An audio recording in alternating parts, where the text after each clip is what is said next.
বসেছি, যা এখান থেকে, যা যা। আসছে এখানে অ্যাডভান্স, খালি শুধু অ্যাডভান্স, 2 দিন পর পর অ্যাডভান্স।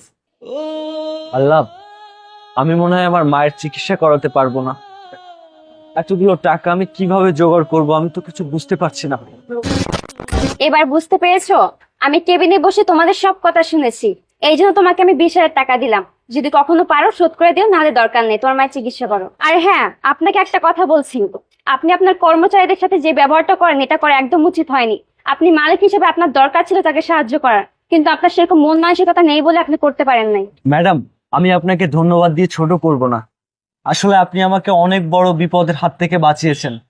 আমি চাকরি করে আপনার টাকাগুলো আমি ফেরত দিয়ে দেব, কিন্তু বিশ্বাস করেন ম্যাডাম, আমার এই টাকাগুলো যে কতটা প্রয়োজন আপনাকে বলে বোঝাতে পারবো না ম্যাডাম। মেনি মেনি থ্যাঙ্কস আপনাকে। আসলে আমার টাকা শোধ করতে হবে না, আমার অনেক টাকা পয়সা আছে। আসলে আমি সবসময় চেষ্টা করি গরিব দুঃখী মানুষদের সাহায্য করতে। আপনিও